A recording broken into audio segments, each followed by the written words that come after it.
ಇನ್ನು Sandalwood star ವಾರ್ಗೆ Vinod Raj ಕಿಡಿಕಾರಿದ್ದಾರೆ. ಗಾದೆ ಮೂಲಕ ಬೇಸರವನ್ನ ಹೊರ ಹಾಕಿದ್ದಾರೆ ನಟ ವಿನೋದ್ ರಾಜ್ ಅವರು. ಅಭಿಮಾನಿಗಳು ಮುಗ್ಧರು. ನಾವೇನ್ ಹೇಳ್ತೀವೋ ಅದನ್ನೇ ಅವರು ಕೇಳ್ತಾರೆ. ನಾವು ಮಾತನಾಡೋ ಮಾತು ಬಹಳ ಮುಖ್ಯವಾಗಿರಬೇಕು. ಏನಾದರೂ ಇದ್ರೆ ನಾವು ಮಾಡಿದ ಪುಣ್ಯ ಸ್ವಲ್ಪ ದಿನ ನೆನ್ಪು ಮಾಡ್ಕೊಳ್ತಾರೆ. ಹಾಗಾಗಿ ನಾವೆಲ್ಲರೂ ಇರೋವರೆಗೂ ಒಗ್ಗಟ್ಟಾಗಿರಬೇಕು.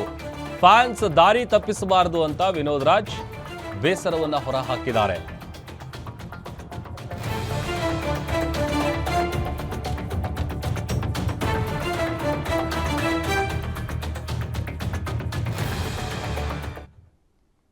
ನಾನು ಹಿಂದೆ ಈ ಸಂದರ್ಶನ ನೀಡಿದಾಗಲೂ ಕೂಡ ಅದು ಹೇಳಿದೆ, ನಾವು ಫಸ್ಟು ಕಿತ್ತಾಡಬಾರ್ದು, ಮರೆಮುಖವಾಗಿ ಮಾತಾಡಬಾರ್ದು.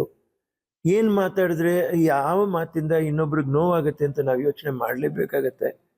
ಮತ್ತೆ ನನ್ನ ತಾಯಿಯವ್ರನ್ನೇ ನಾನು ಹೇಳಕ್ಕೆ ಇಷ್ಟಪಡ್ತೀನಿ, ಯಾವುದೇ ಸಂದರ್ಶನದಲ್ಲಿ ಕೂಡ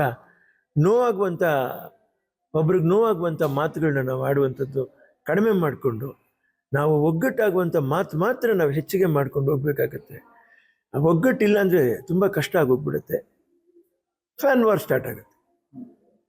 ಏನೂ ಇಲ್ಲ, ನಾವೆಲ್ಲ ಚೆನ್ನಾಗಿದ್ದೀವಿ ಅಂತ ಒಂದೊಂದು ಮಾತು ನಮ್ಮ ಬಾಯಿಗಳಲ್ಲಿ ಬಂದ್ಬಿಟ್ರೆ ಅದು ಅಷ್ಟೇ ಚೆನ್ನಾಗಿರುತ್ತೆ. ಅದಕ್ಕೆ ಹೇಳ್ತಾ ಇರೋದು, ಈ ಅಟ್ಟಿದ ಮೇಲೆ ಒಲೆ ಉರಿತು, ಕೆಟ್ಟ ಮೇಲೆ ಬುದ್ಧಿ ಬಂತು ಅನ್ನೋ ಥರ ಆಗಬಾರ್ದು. ಅದು ಇರುವಾಗ ಅದನ್ನು ನಾವು ಬೇಯಿಸ್ಕೊಂಡು ಒಳ್ಳೆಯದನ್ನು ನಾವು ಊಟ ಮಾಡೋಕ್ಕೆ ಪ್ರಯತ್ನ ಪಡಬೇಕು. ಒಳ್ಳೆತನದಿಂದ ಒಳ್ಳೆಯದನ್ನು ನಾವು ಉಳಿಸ್ಕೊಳ್ಳೋಕೆ ಪ್ರಯತ್ನ ಪಡಬೇಕು. ಖಂಡಿತ ಕಲಾವಿದರಲ್ಲಿ ಆ ಒಗ್ಗಟ್ಟು ಯಾವತ್ತೂ ಇರಬೇಕು. ನಾನು ಅದು ತುಂಬಾ ನಾನು ಯಾವಾಗಲೂ ಅದನ್ನೇ ಕೇಳ್ಕೊತಾ ಇದ್ದೀನಿ.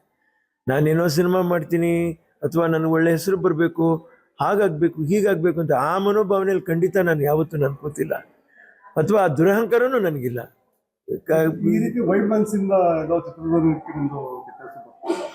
ಹೌದು ಇವ್ರೆ, ನಾನು ಅದು ಕನ್ನಡ ಚಿತ್ರರಂಗ ಜಾಸ್ತಿ ಆಗ್ತಾ ಇದೆ, ಅದು ಆಗಬಾರ್ದು.